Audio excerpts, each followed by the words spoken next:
Hi అన్న, welcome to my channel. బండి చూస్తున్నారు కదా, బజాజ్ పల్సర్ 180cc BS6 చూస్తున్నారు కదా మన వీడియోస్. అబ్బా, ఇది మన ఛానల్ అన్న. మన వీడియోస్ అయితే మీరు చూస్తూనే ఉంటారు. మనకైతే కొద్దిగా subscribe, like please. Compulsory me support ఉంటుందని అనుకుంటున్నాను. కస్టమర్ చూస్తున్నారు కదా, మనకు దగ్గర తీసుకొచ్చారు బండి. మన కంప్లైంట్ వచ్చేసి ఫ్రంట్ షాకప్ జార్ ఆయిల్ చిల్లు ఫుల్ లీకేజ్ ఉన్నాయి, హ్యాండిల్ ప్రాబ్లం ఉంది, చైన్ ప్రాబ్లం ఉన్నాయి, front back disc brake problem ఉన్నాయి. టోటల్ జనరల్ సర్వీసింగ్ చేయాలా, ఇంజన్ ఆయిల్ మార్చాలా, air filters plug A to Z service పూర్తిగా అయిపోతుందన్న. మన వీడియో అయితే నిదానంగా చూడండి. మనమైతే ఫ్రంట్ టైర్ అనేది ఓపెన్ చేస్తున్నామన్నా. ఇలా డిస్క్ ప్యాడ్స్ కూడా చెక్ చేయాలా. మనమైతే డిస్క్ గడ్డ అనేది ఓపెన్ చేసేసాం. ఓపెన్ చేసిన తర్వాత మనకు టైర్ అనేది బయటకు తీసేయండి. తీసేసిన తర్వాత మనకు పైన అయితే 6 నెంబర్ ఎల్ఎంకి కింద వచ్చేసి 17 బోల్ట్ వస్తుంది.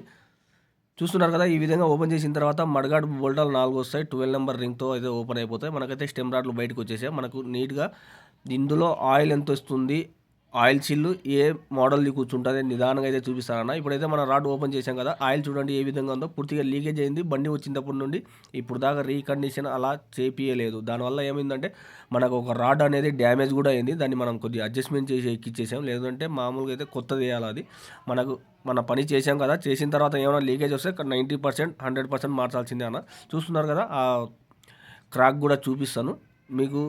ఎప్పుడైతే షాకబ్జాలు మనకు వీక్ ఉన్నాయంటే రీప్లేస్ అనేది చేపించకుండా మనకు ఆయిల్ లోపల ఆయిల్ చిల్ మార్చుకుంటే సింపుల్లో ఖర్చు అయితే అయిపోతుందన్న. మనం ఎక్కువ అలాగే వాడితే ఆయిల్ చిల్ కొత్తవి నేను తెచ్చాను ఇవి.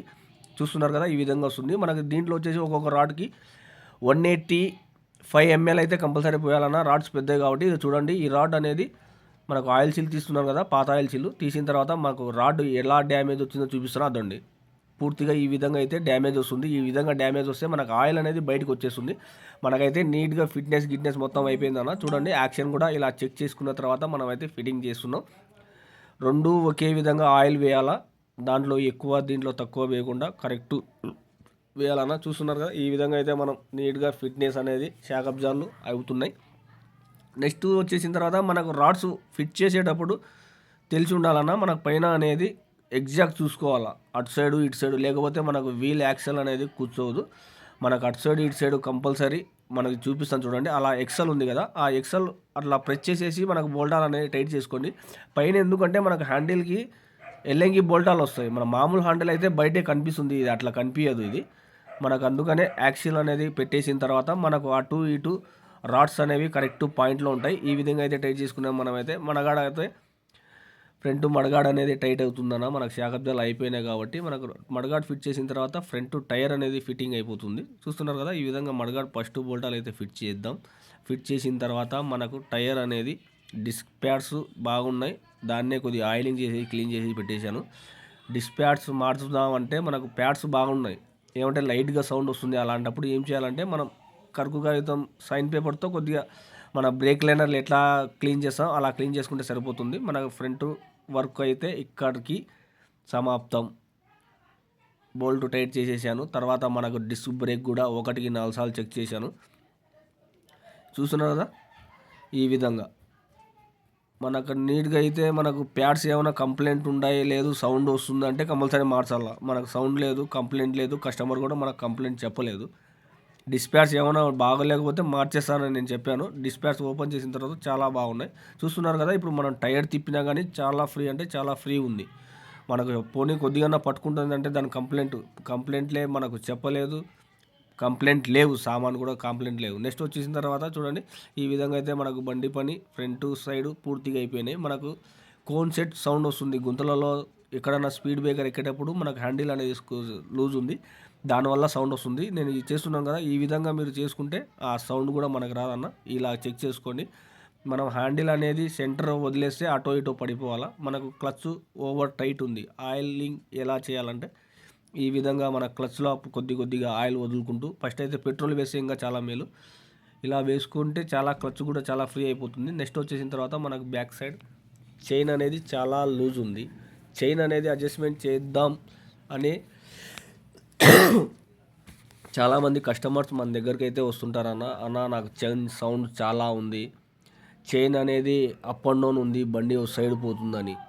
ఏం లేదన్న, చైన్ టైట్ చేసేటప్పుడు కరెక్ట్ ఎగ్జాక్ట్ అటు సైడ్ ఎంత తీసాము ఇటు సైడ్ ఎంత తీసాము, మనకు టైర్ సెంటర్ పాయింట్ ఉందా లేదా, ఇక్కడ దాకా అయిపోయింది కదా. నెక్స్ట్ వచ్చేసిన తర్వాత మనకు హెయిర్ ఫిల్టర్ అనేది కంపల్సరీ సర్వీస్కి కంపల్సరీ ఓపెన్ చేసుకోవాలా. హెయిర్ ఫిల్టర్ ప్లగ్లు, దీనికైతే 2 బల్బ్ ప్లగ్లు వస్తున్నాయన్న, 2 ఓపెన్ చేసి క్లీన్ చేసిన తర్వాత గ్యాప్ ఉందా కరెక్ట్ పెట్టేసిన తర్వాత ఫిట్ చేయాలా. ఈ విధంగా అయితే పెట్రోల్తో క్లీన్ చేసుకోండి, పూర్తిగా నీట్ అంటే నీట్గా అయిపోతుంది. ఇంటి దగ్గర అయితే ఇలాంటి చిన్న చిన్న వర్క్స్ మనం చేసుకోవచ్చు, కొద్దిగా ఐడియా ఉండాలి. మన పెట్రోల్తో మొత్తం నీట్గా కడిగిన తర్వాత ఈ విధంగా ఆయిల్ వేస్తే ఏమవుతుందంటే దుమ్ము అనేది లోపల పంపేదన్న చాలా బెస్ట్.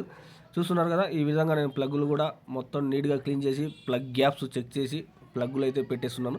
నెక్స్ట్ వచ్చేసిన తర్వాత మనకు హెయిర్ ఫిల్టర్ కూడా అయిపోయింది, ప్లగ్స్ కూడా ఫిట్ చేసేస్తున్నాను. నెక్స్ట్ వచ్చేసిన తర్వాత కార్బేటర్ మనకు స్టార్టింగ్ ట్రబుల్ ఉంది, మైలేజ్ పెద్ద ఇష్యూ ఉంది అన్నప్పుడు మనం కార్బేటర్ కూడా అనేది టచ్ చేయాలన్న. ఈ పెద్ద బళ్ళకు మామూలుగా అయితే టచ్ చేయకూడదు. చూస్తున్నారు కదా, ఫస్ట్ అయితే మనం ఇంజిన్ ఆయిల్ ఓపెన్ చేద్దాం.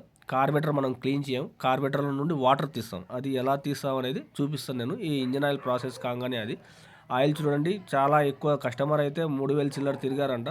మనకు డైరెక్ట్ చెప్తున్నారు నేను 3000 చిల్లర తిరిగినా అన్న అని. అంత అయితే తిరగకూడదు అన్న, బండి హెవీ బండి ఇది, 2000 కిలోమీటర్ల లోపల కంపల్సరీ ఇంజిన్ ఆయిల్ మార్చుకోవాలా.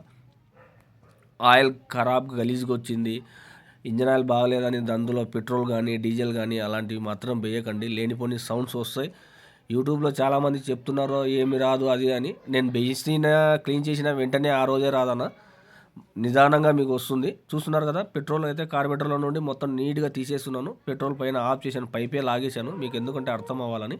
ఇప్పుడు నేను నీట్గా పెట్రోల్ అనేది తీసిన తర్వాత మళ్ళీ ఫ్రెష్ పెట్రోల్ పోసి దాంట్లో బండి అయితే నేను నీట్గా స్టార్ట్ అయిపోయింది. మనకు జనరల్ సర్వీస్ పని పూర్తిగా అయిపోయింది. ఇప్పుడైతే నేను కస్టమర్కు వాటర్ వాష్, నెక్స్ట్ వచ్చేసిన తర్వాత కొద్దిగా ఫ్రంట్ బ్యాక్ గాలి ఒకటి చెక్ చేయించి బండి అయితే నేను డెలివరీ ఇవ్వబోతున్నాను అన్న. చూస్తున్నారు కదా, 180 బండి 150 బండి, ఏ బండి బజాజ్ బండి కానీ జనరల్ సర్వీసింగ్ అంటే ఈ విధంగా వస్తుంది. మన షాప్ పేరు షరీఫ్ ఆటో గ్యారేజ్.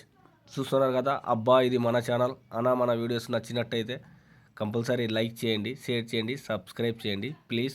కస్టమర్కి అయితే నేను డెలివరీ ఇచ్చేస్తున్నాను, కాల్ చేశాను వస్తున్నా అన్నారు. చూస్తున్నారు కదా, మన వీడియోస్ మీకు నచ్చినట్టే లైక్ చేయండి, షేర్ చేయండి, సబ్స్క్రైబ్ చేయండి ప్లీజ్ ఫ్రెండ్స్.